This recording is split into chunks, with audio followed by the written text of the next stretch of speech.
Hello everybody, and welcome back to OMB Reviews. I am the critic who is a cynic. Hope you're doing well, and today we'll be looking ahead a little bit as the long-range box office forecast for Halloween Kills has been announced. We also, of course, have some early numbers for the premiere of Dear Evan Hansen, and it is not looking very good for it, and just as I expected, Shang-Chi is going to win its fourth week in a row at the domestic box office, pushing it ever closer to $200 million domestically, and by the end of the weekend internationally, will be probably within about $20 to $30 million of reaching its break-even number. So all of these things, of course, I'll be following through tomorrow, and again, I'll update tomorrow once we actually have those estimates coming in, but some believe that it will be around $355 million or so worldwide by the end of this weekend, which would pretty much put it on pace to be able to reach its break-even number probably by next weekend. Before going any further, please make sure you smash that like button, light up that fire button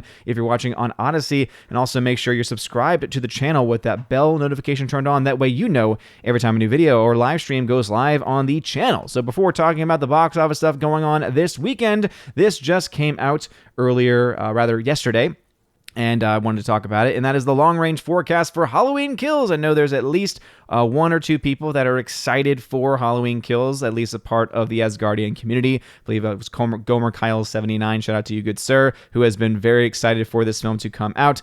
This is, again, basically a repeat of, or rather a follow-up to, the 2018 film that came out. And some of the things that it's talking about as far as the pros and the cons for this film are things like the fact that the 2018 film scored a $76.2 million opening weekend, which was the second largest October opening in history, following Venom's $80.3 million.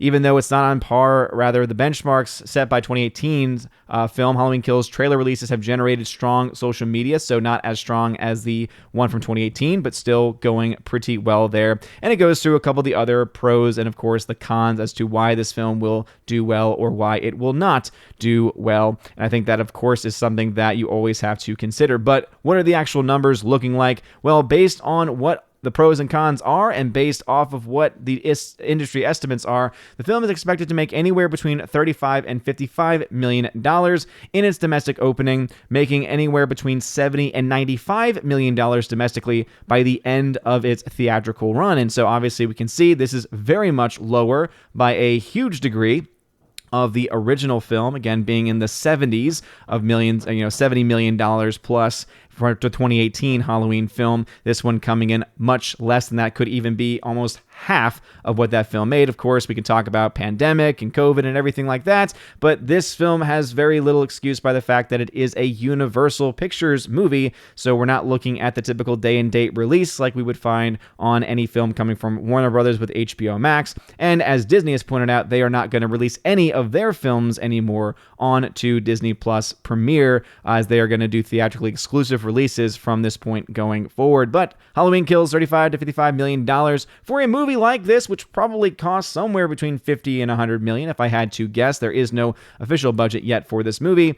It seems that is a decent start. It's not a great start. It's not a terrible start either. But as we've seen kind of the story with a lot of films, even films that have not cost upwards of $200 million, like many of the big budget Warner Brothers and Disney films, even the lower budget or not as big budget films have really been struggling to do anything at the box office, both domestically and also internationally, and that is having a major impact on the bottom line of these films and of the studios who have put these films and have really put the bill and foot the bill really for these films going forward, because not only are they dealing with the actual cost, but also they're dealing with any type of extra cost on top of it by delaying these movies, by pushing these films back, by any type of extra marketing cost if they had already spent marketing in the previous time when they had the original release date. We've seen that this was especially true of films like No Time to Die. There's a lot of questions as to just how much money they have spent on that movie in the meantime, as it's been pushed back so many times at this point, and also just how much their budget actually is, and which is why you have some articles coming out saying that it needs to make $900 million to break even.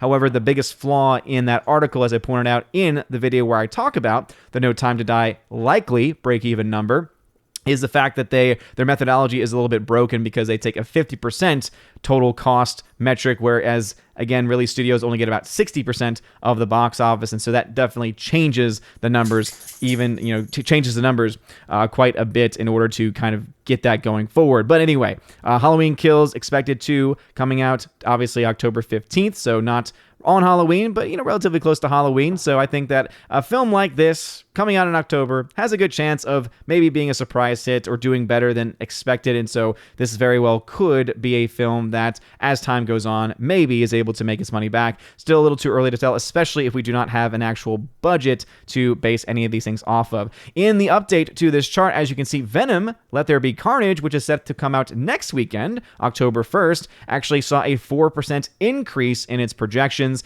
now expected to make between 45 and 65 million domestically in its opening weekend, having 105 to 145 million dollars internationally by the end of its run. This is also another movie where we don't know the budget. However, we can assume the budget's going to be at least 100 million dollars because that is what the first film from 2018 cost. So we'll probably, or rather from a few years ago, cost. And so the film will likely cost more than that because they typically like to spend more on sequels, and films and technology become more and more expensive in certain respects. And so I would not be surprised if the film cost at least $150 million. And so the film's break-even number that I have posted is very much a, hey, this could be what it is, but we'll have to wait and see what the actual budget is and also what the film's actually able to do. The big news, of course, is the fact that Venom is going to be the first competition for Shang-Chi, which, as I mentioned at the very beginning, Shang-Chi is not only doing incredibly well and is expected to win a 4th straight weekend at the domestic box office, as it has had no competition until this weekend, when we can really honestly say is a musical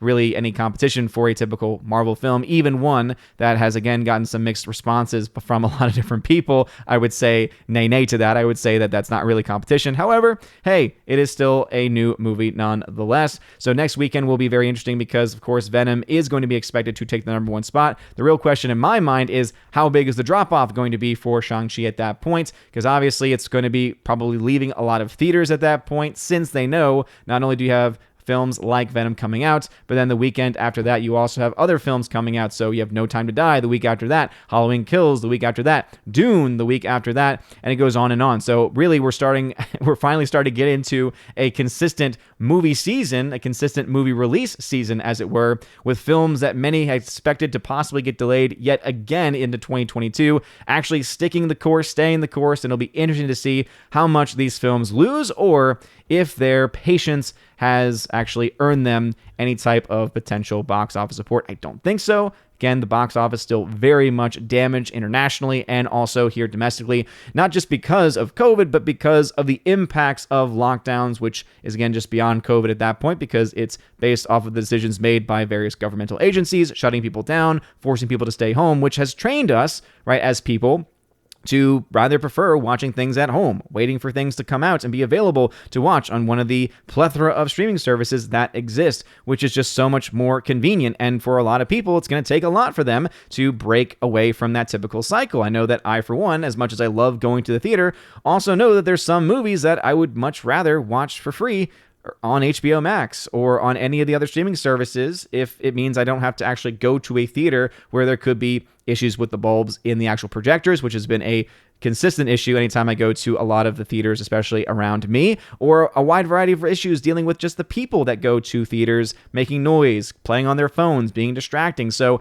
I can understand why a lot of people would actually rather stay at home, especially for films that maybe aren't on the top of your list of things to see. And so it really is something where they're going to have to start to create films that people will actually want to watch on the big screen. That's why I think Dune, based on the way that they're actually putting that film out week after week in foreign markets, building up over time, trying to build up strong word of mouth, I think that that's a very smart move on their part. We'll see if it pays out for them, as that film is expected to come out a little bit later in October, and exactly what kind of money it's going to get domestically, if people are going to think it's worth seeing on the IMAX screen or in any of the other higher premium screens. But as you can see right here, Shang-Chi and the Legend of the Ten Rings is expected to come in with $12.8 million, which would be a 41% drop in its fourth weekend. So we've seen very consistent upper 30s, lower 40s drop for this film in the weeks that it has been released. This would put the film around $196 million, which would mean the film is guaranteed to make $200+ million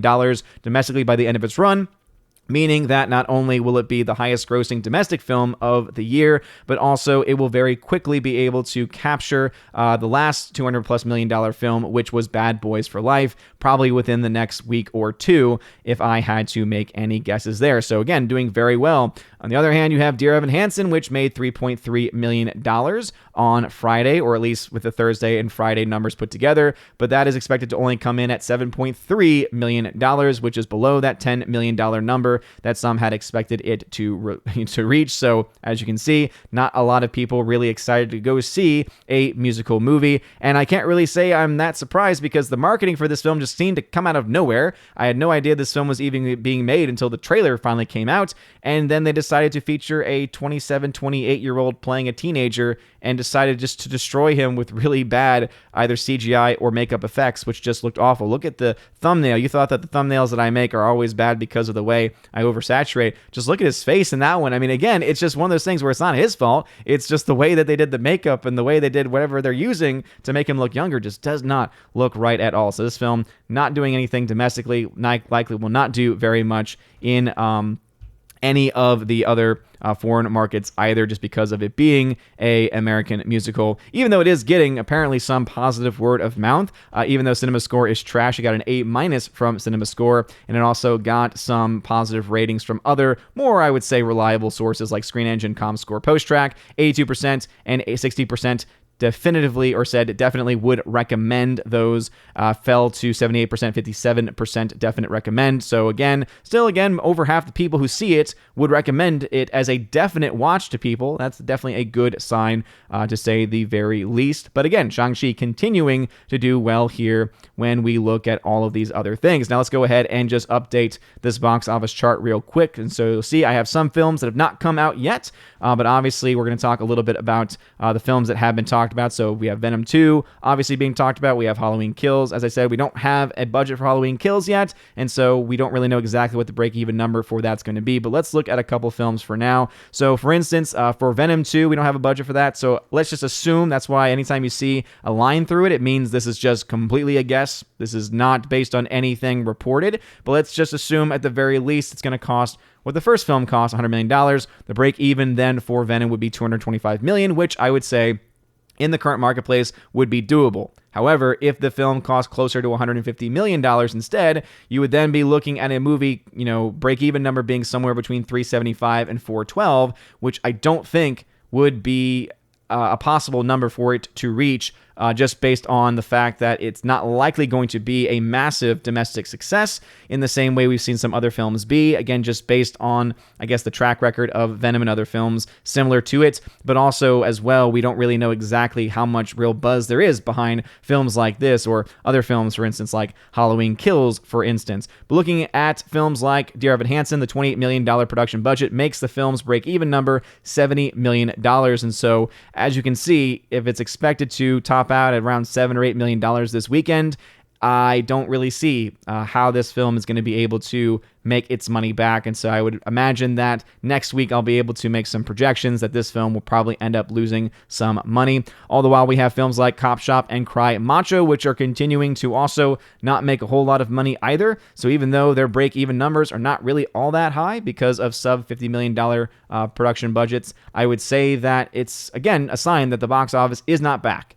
For anyone who tried to argue saying, well, look, Shang-Chi is doing so amazing. It's doing so fantastic. It's a sign the box office is back, baby. Or, hey, Dune is doing so great overseas. Surely the box office is back. I say, hey, let's look at the films that are costing not nearly as much as these big budget films and therefore not able to drive as many people out to theaters as those big budget films. And I think we start to see kind of the truth of the story, which is that the box office is very much nowhere near being back to normal. I would say anyone arguing that it'll be back to normal by next year is, I think, giving you a bit of a stretch there. I would also say 2023 is not just a little bit more realistic, but even then, I think the 2023 number that a lot of experts had predicted is getting back to 2019 levels of box office. I think even then, at that point, we're kind of getting to a stretch because really we're at a crossroads where are we going to have studios in the next couple of years, other than the films that have been delayed or the films that were already in production, are we going to see studios change their ideas? Are we going to see them try to make better films for less money? Are we going to try and see them try to go after certain audiences, certain demographics in a certain way? Are they going to actually try and innovate and create new characters and new concepts and new stories and new worlds? Or are we just going to get the same reboot, repackaged Marvel nonsense that I think a lot of people are starting to get a little bit fed up with? Because even though many people are trying to say, hey, but you're even saying that Shang-Chi is going to make some money, it's going to make some profit. Yeah, but in the grand scheme of things, it's going to still be one of the lowest profitable films in MCU history. So even though we can argue, oh, it's the midst of the pandemic and yada, yada, yada, not a well-known character, I still think that we have to still keep this in line and keep this realistic, that when you're comparing this, especially to films like Black Widow, which is a well-known entity, which is a film that people are actually clamoring for, if even a film like that is going to make around the same amount of money as a film like Shang-Chi, I think that kind of speaks to a much larger issue going on within the big budget films, like with what we see with the Marvel comic films. We see, of course, huge issues with Warner Brothers because of their day-and-date release model, which is why, as much as I would love for Dune to succeed, having a $412.5 million break-even number is definitely not as bad as it could have been, because the film could have easily cost a lot more than what they actually spent. You're still looking at a scenario here where people are going to have free access to Dune October 22nd. So what kind of impact is that going to have on the domestic number? What kind of impact is that going to have on foreign numbers? Are people just going to say, hey, I'll wait for the film to have a high quality pirated version of it for free online, and I'll just wait for that? A lot of people have been trained to prefer watching things online and just waiting for that rather than anything else. Not to mention, of course, you have so many of these studios that, as the last year and a half have gone about, have been more and more exposed to their involvement with companies, or rather with countries like China. And of course, the Uyghur concentration camps have been revealed in the last couple of years in China as well, has gotten a lot more focus. And as I always say, I'm going to point out anytime any of the major studios, not just Disney, but any of the major studios are going to be doing work with these countries. Some of the films that are set to come out, including films like Dune, are set to have some dealings and get some releases in that country. And that is going to, I think, also possibly impact the way in which films are made going forward, and also the way that we consume films, because I think a lot of people have a lot more reason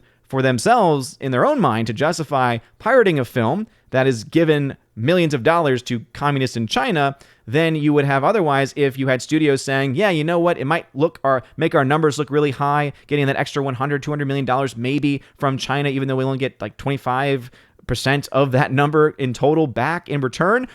It might look good on paper, but I kind of hope that people in general, as moviegoers, are going to try and maybe hold our studios and our films to a higher standard by saying, no, we don't want you working with these kinds of people. We want you try to promote different aspects of freedom in our world and in our society. And I think that might be something that could have an impact. But as you can see, there's tons of different stuff going on that could have an impact on this and other films going ahead in the future. But main thing is, here we have Halloween Kills, as I said, set to make a little bit of money.